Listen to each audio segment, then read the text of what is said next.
de IGFM, nous sommes avec une dame qui va sans plus tarder se présenter. Bonjour madame. Bonjour. Vous pouvez vous présenter à nos interlocuteurs. Je suis le docteur Bintou Catherine Gassama, je suis enseignante-chercheur au département d'odontologie, mais je suis présidente de l'association pour l'assistance, le développement et l'éducation. Oui, parlons de cette association exactement. Est-ce que vous avez déjà des activités en cours? Oui, actuellement, notre association organise 17 le samedi une journée de consultation bucco-dentaire à Kaolack. Et cette journée est axée sur l'hygiène bucco-dentaire, la motivation, compte tenu des maladies cardiovasculaires et systémiques liées à la carie dentaire. Donc nous voulons limiter la prévalence de ce fléau par rapport aux maladies systémiques qu'il peut engendrer. Et cette consultation, elle concerne les femmes surtout et les enfants. Nous avons ciblé les enfants des Dara, ça a été notre cible. L'association a toujours travaillé avec les enfants des Dara. Et cette année, nous avons un réseau de femmes, le réseau de l'APROFES. C'est une association pour la promotion de la femme sénégalaise avec qui nous travaillons en partenariat pour pouvoir motiver davantage les gens, la population, à l'hygiène et à la prévention de la carie dentaire.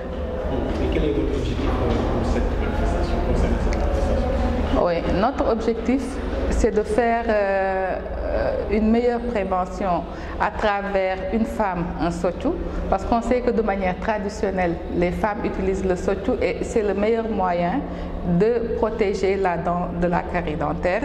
Et chez l'enfant également, il faut pouvoir instaurer le brossage systématique.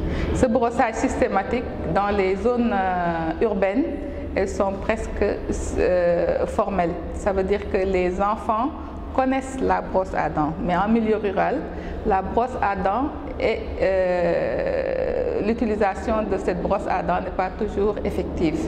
Donc nous avons ciblé Kaolack, c'est une région que nous faisons très souvent parce que notre consultation a concerné dans les années antérieures le Dara de l'imam Hassan Sissé, qui est également père fondateur de notre association. Et on a eu à consulter près de 700 enfants quand on faisait ces consultations.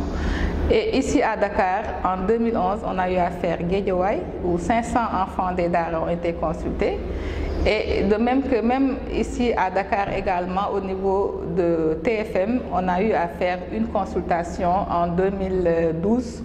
Et les populations ont pu en bénéficier. Là, on avait fait une population tout venant, une consultation tout venant, et à peu près 200 personnes ont été consultées sur les pathologies dentaires. Et en plus de cette journée de bucco-dentaire, est-ce que vous avez prévu quelque chose pour les Dara concernant la nourriture ou l'habillement du genre?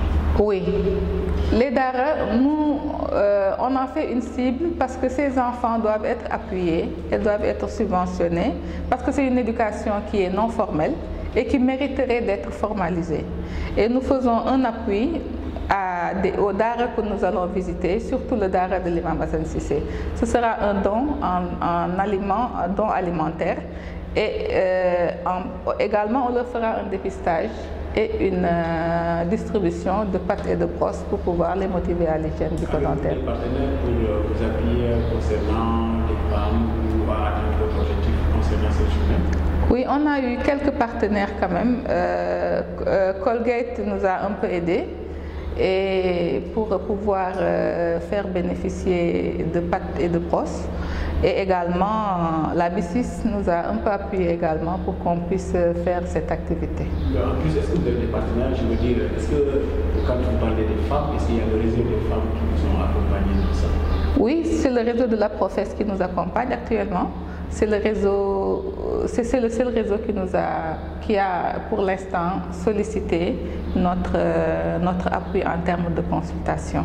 Et ce qu'il faut savoir, c'est que ce réseau de femmes, l'APROFES, il regroupe d'autres réseaux. Donc, elle coordonne, elle fédère plusieurs réseaux de femmes. C'est pour ça que nous avons préféré travailler avec ces femmes pour un problème de suivi et pour un problème de diffusion de l'information. L'information est mieux diffusée au niveau des couches sociale et également au niveau des familles. Parce que quand on fait la promotion de la santé bucco-dentaire, une femme, elle est éducatrice, elle est également mère. Et une mère, elle apprend à ses enfants à se brosser et déjà, dès qu'on leur donne une bonne méthode de brossage, ces dames peuvent également amener les enfants à faire un bon brossage. Et le bon brossage, c'est surtout le moyen le plus efficace pour prévenir la carie dentaire. En plus de ça, est-ce que votre association a eu déjà à faire des activités au plan éducation, santé, entre autres? Oui, notre association existe depuis 2007.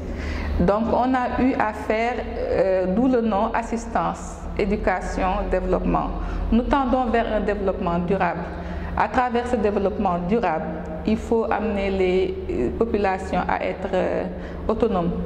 Donc nous avons fait des activités de consultation associées à des activités génératrices de revenus. On a fait des formations dans les daara, des formations à l'outil informatique et ces formations ont duré une semaine. C'était une semaine d'initiation à l'outil informatique et ça a permis à ces enfants de pouvoir manipuler l'ordinateur. Mais également un peu plus tard, nous nous projetons dans l'avenir. Ces enfants peuvent s'inscrire dans un créneau formateur, c'est-à-dire ils peuvent aller vers des métiers, vers des activités génératrices de revenus et également pouvoir gérer au cas où ils sont dans le commerce à travers l'ordinateur, les claviers arabes. Ils peuvent travailler et pouvoir s'informer également sur beaucoup d'activités. L'implication des marabouts dans tout ça? Pour l'instant, c'est le marabout au niveau de Medina Baye qu'on a eu beaucoup à travailler avec l'imam Hassan Sissé qui s'est beaucoup impliqué.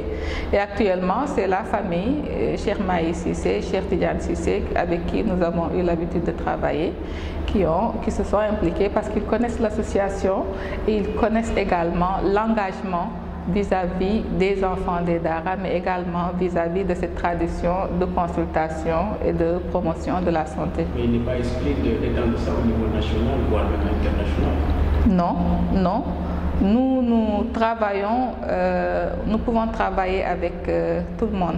D'ailleurs, nous avons appuyé une fois, mais là c'était une autre association partenaire qui nous avait demandé de venir à Touba et on a eu à consulter des enfants à Touba en 2011 et ça nous a permis également de travailler avec des daara et c'était une consultation générale.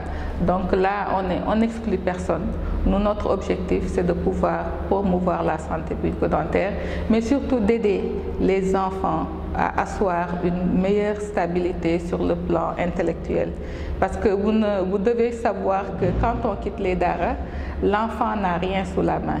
Il quitte les daara, il a juste la formation, le Coran. Alors qu'il faut les aider et faire des passerelles. Faire des passerelles pour pouvoir aller vers des métiers génératrices de revenus. Et pourquoi pas même faire des passerelles pour la scolarisation dans les écoles publiques.